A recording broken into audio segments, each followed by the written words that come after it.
This is With Interest, a business, finance and accounting news podcast brought to you by CPA Australia.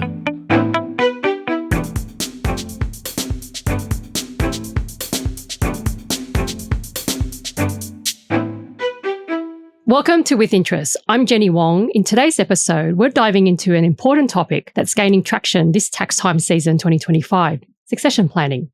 Today, we'll be joined by Assistant Commissioner Jenny Lin from the Australian Taxation Office, who will shed light on the current trends and regulatory aspects surrounding succession planning. Understanding how to navigate succession planning is crucial for accountants, financial professionals, and those involved in wealth management. With that in mind, welcome to With Interest, Jenny. Thanks, Jenny. It's great to be here. And it's probably worth noting for the audience that we are both called Jennys. We could maybe rename this segment to The Jenny Show, but we'll try our best not to confuse our listeners. I understand that succession planning is a focus for the ATO, but before we discuss why it is a focus, what does the ATO mean when they talk about succession planning? That's a great question, Jenny. And succession planning can mean different things to different people. In the context of what the ATO is focused on, we're really looking at the process where taxpayers prepare for the sale of a family-owned business or to transfer control and wealth to the next generation. It's not a one-time event. It can often be over a number of years, although it does sometimes get triggered by some unforeseen circumstances. And in some instances, we also see groups wanting to share their wealth with the next generation now. It can typically involve three types of transactions, restructures, such as the creation of new entities or changes in ownership interest, the realisation of assets, or planning for retirement, which might involve the creation of new income sources or transferring assets into a self-managed super fund. Estate planning is also a really relevant consideration here, as a will determine the distribution of wealth and assets after someone passes away. We know every private group is different, so the range of transactions and activities will differ from group to group. Jenny, why is succession planning a focus for the ATO? So I might start with saying that succession planning itself is not a risk. It is a fact of life and is something that we really encourage private groups to think about and put in place. What we're really focused on are the tax consequences that arise from the various activities and transactions associated with succession planning. We are seeing an ageing demographic in the private groups population, with 80% of the group heads over 50 years of age. This has resulted in an increase in succession planning activities in recent years, and we've seen this through the types of questions that people are asking in advice and guidance channels, as well as some of the errors identified in compliance activities. A lot of the errors that we see in compliance activities arise due to taxpayers not having a succession plan in place, or there is a plan, but the tax consequences of those activities or that plan haven't been considered or considered in full, or as a result of inadequate governance and record keeping. We're also starting to see significant unexpected tax consequences arising from historical decisions that private groups have made. And sometimes these were decisions made for the then and for non-tax reasons. You may have seen a spotlight article that Deputy Commissioner Louise Clark published earlier this year, which said that succession planning is the number one focus for private wealth this year. So we are really focused on two things.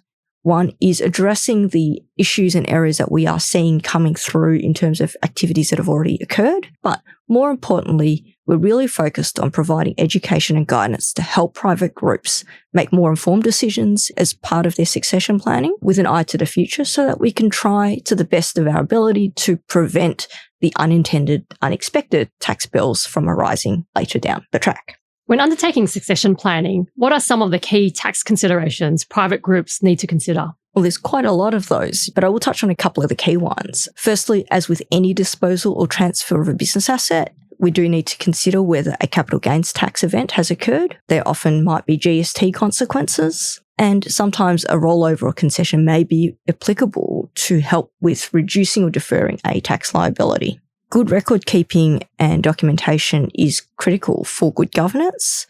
And in instances, for example, where taxpayers may be seeking to claim pre-CGT status for an asset, it's important to ensure that the relevant documentation supporting that decision are kept, particularly if that status is going to be continued to be claimed in the future. Another example where documentation is important is where market valuation is required, and these must be objective and supported by evidence. Something that private groups don't always consider is the tax impacts for the next generation. So it's not just the immediate transaction, but what does it mean once the asset or the wealth or the control is in the hands of the next generation? And this might differ and may be relevant whether the next generation chooses to continue the family business, might look to sell it, or they may seek to stop trading altogether. So it is important that the possibilities are considered in any succession plan. And of course, in situations where private groups may want some more certainty, they can always seek advice from the ATO or from an advisor. You mentioned seeing taxpayers get it wrong. More specifically, what are you seeing? Some of the more common errors that we do see include a failure to recognise that a CGT event has occurred when transferring or disposing of an asset. Sometimes we also see a failure to review the pre-CGT status of an asset.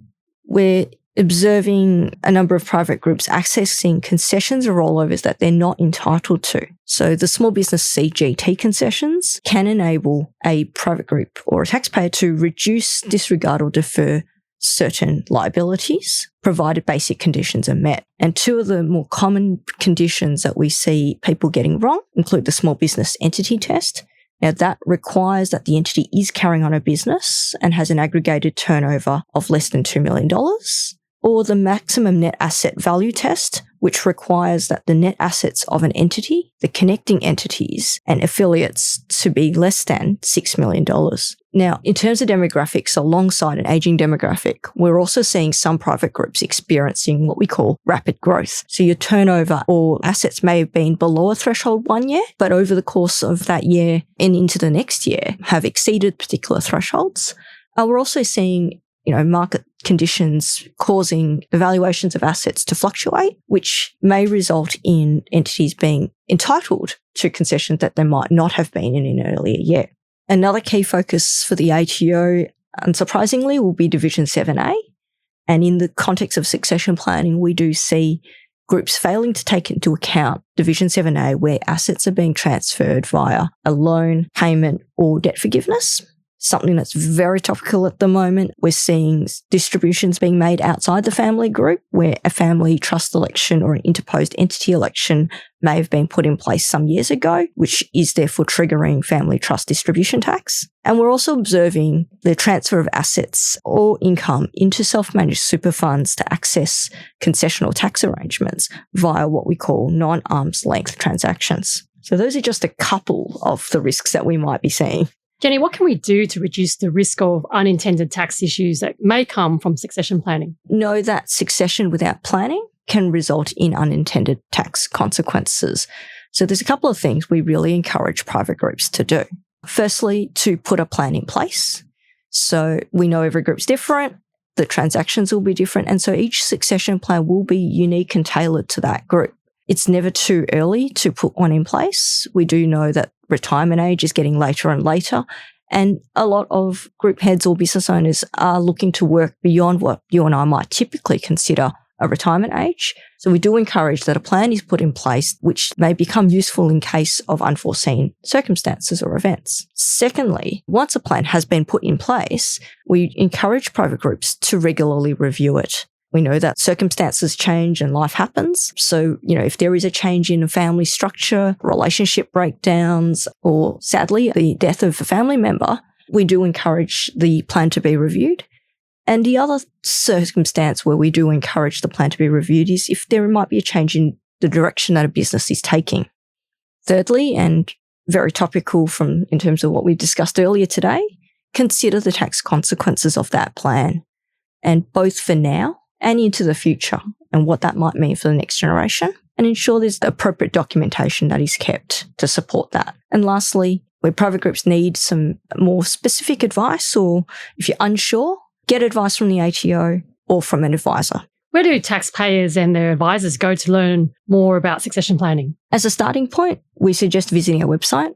You'll find that we've recently refreshed our guidance to help private groups meet their tax obligations when undertaking succession planning. The guidance will highlight what I've discussed today and assist private groups to adopt good governance and understand the behaviours, characteristics and tax issues that attract our attention.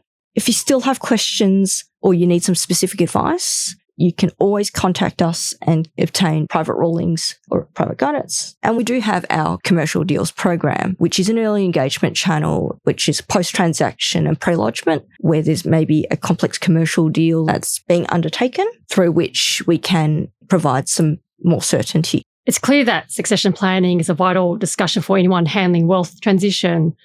Are there any other key messages? So in closing, I probably just want to reiterate that succession without planning can result in unintended tax consequences. And we want to prevent this happening and help groups make more informed decisions with an eye to the future.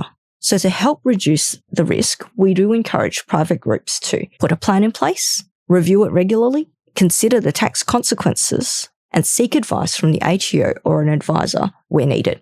Well, thank you so much for joining us today, Jenny. Your insights have been incredibly helpful and enlightening. So thank you. Thanks, Jenny. And thank you for listening to With Interest. Don't forget to check the show notes for links and resources from CPA Australia and the ATO on succession planning. If you enjoyed this episode, please share it with your friends and colleagues and hit the subscribe button so you don't miss future episodes. Until next time, thanks for listening. You've been listening to With Interest, a CPA Australia podcast. If you've enjoyed this episode, help others discover With Interest by leaving us a review and sharing this episode with colleagues, clients, or anyone else interested in the latest finance, business, and accounting news.